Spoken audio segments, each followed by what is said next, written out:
Ocular by Iniquity. Chapter 12. There was a sudden commotion outside the tent, and what sounded like many men snapping to salute. Then there was a desperate French lilt from much too close. "Perhaps I should—" "Not required," said a familiar stern voice, and the tent flaps ruffled. Alexander and Lawrence turned at the same time and made a grand and collective stagger to their feet. Lawrence stepped on their now semi-empty pile of blankets, stumbled, and saved himself only with a wild grab at Alexander's chair. He snapped into a salute of his own, but that did not solve the disheveledness one usually acquired from laying down. Hair awry, cravat still undone, and jacket wrinkled. Alexander began to lurch upright, but the moment he put any pressure on the balls of his feet, a pins and needles feeling of incredible ferocity struck him so intensely that he thought at least one of his feet may have fallen off. He fell ungracefully back into the blanket pile, suppressing the groan as his leg hit the hard bed. His arm, at least, obeyed him as it came up to form a salute, although he could feel the muscles quickly begin to burn. Fear swelled in his chest. How could he have been so careless? How could he have let his loins guide his actions in such a clumsy way? He knew what the penalties were for such an act, and then he had just told Lafayette that it would not be stupid, and then to be caught by Washington, the man who had given him everything, and for him to throw it away over what everyone would think was nothing. It was then he noticed that the smallest blessing had come upon them. Lawrence was not as clearly as stimulated by their close quarters as he had been, or at least he was not showing to be. Had Alexander managed to stand up, he was not sure he would have been able to handle the humiliation, even if he escaped any other punishments.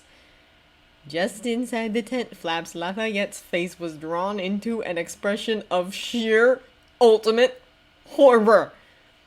Washington could not stand upright in their small quarters, but his presence dominated the area nonetheless. His eyes swept the scene in silence. His expression was unreadable. "Lay down," he said without looking at Alexander, whose arm had begun to visibly tremor. "Do not dishonor the men whose blankets you use by not taking full advantage of them." "Yes, Your Excellency." Despite the shame he felt, Alexander laid himself back into the blankets. On a good day, he came only to Washington's shoulder.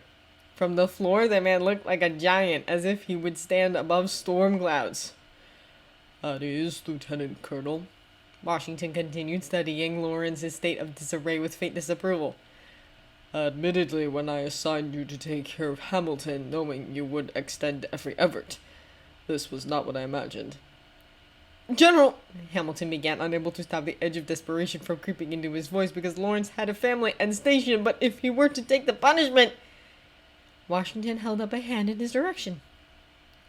"But, in retrospect, there is no more reliable heater than a human body in close quarters, so it appears you have gone above and beyond your command, as you usually do."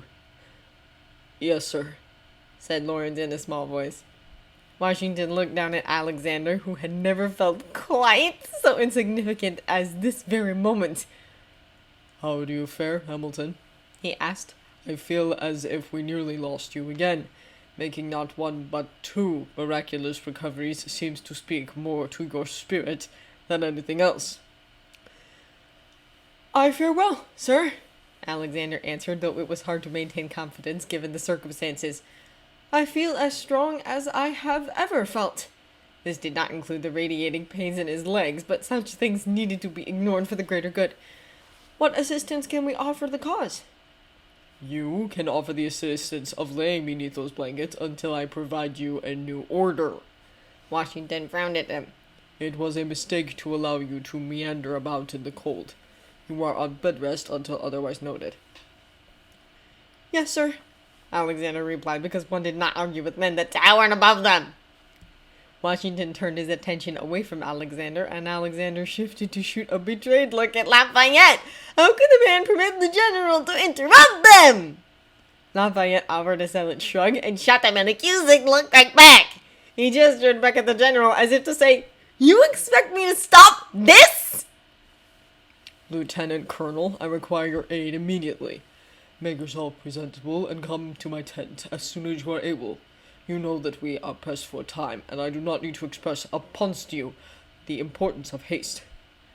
"Yes, sir," Lawrence said, and Washington turned and left the tent. "Mon Dieu!" Lawrence Lawrence said, his voice strangled, staring at Alexander. Did we not just discuss this very event, Hamilton? I had previously thought that men of your brilliance would not be such love-struck fools as to be so senseless at the time you could be called for duty, but clearly I thought much too highly of my two closest comrades. I doubt I will see such monstrous idiocy again if I am blessed to live until I am 100! Lawrence gave Lafayette an alarmed look as he quickly replaced his cravat and straightened his jacket.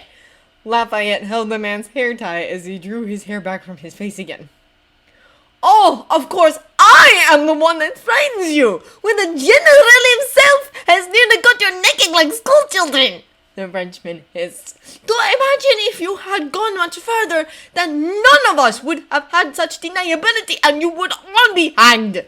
If we could instead not consider that thought, Alexander said in a strained voice, trying to suppress the rising contents of his stomach that accompanied the mental image of Lawrence hanging from the gallows. Lafayette looked at him as if to offer him a further rebuke, but his face softened.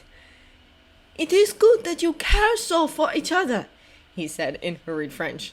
But you are two brilliant men, and you should know the penalties of making it so clear. Enough, said Lawrence, harshly, taking the tie back and twisting it into his hair.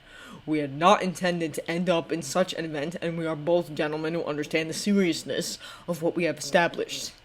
But now is not the time for this discussion. He took a breath, as if to steady himself, and then he turned to Alexander, stabbing a threatening finger in his direction.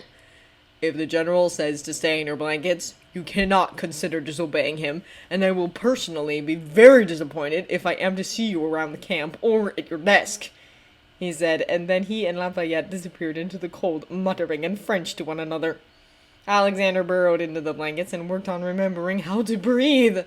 The scene had arrived with the force of a cavalry charge and left him winded. On the upside, the flame low in his stomach had been completely extinguished, resolving any discomfort in his breeches.